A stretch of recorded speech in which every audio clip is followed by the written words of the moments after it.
Okay, so trying to give you an idea how we do the bird feeders here.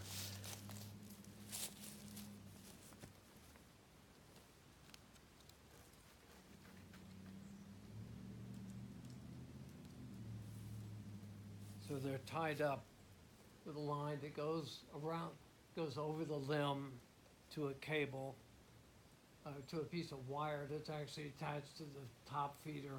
The two feeders are connected with a wire, and you let the feeders down.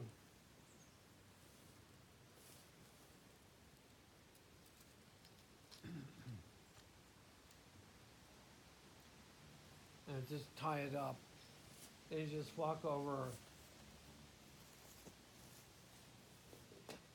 open the feeder, and put in the food, close it, and then haul it back up. With these feeders, they usually get emptied about every week. But if you get somebody to put a line over that branch, you could tie it to your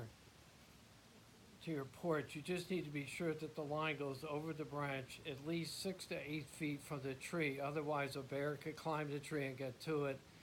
Even the squirrels could be a problem. As long as you have like 10 feet of wire between the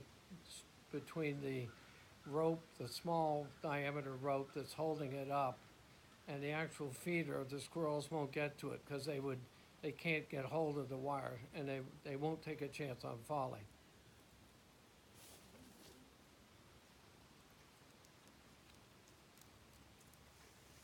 So you just pull it back up. I would do anything you have to not to go out in your backyard. Just have the people who come work on your yard change the feeder every couple weeks. That's pretty much it.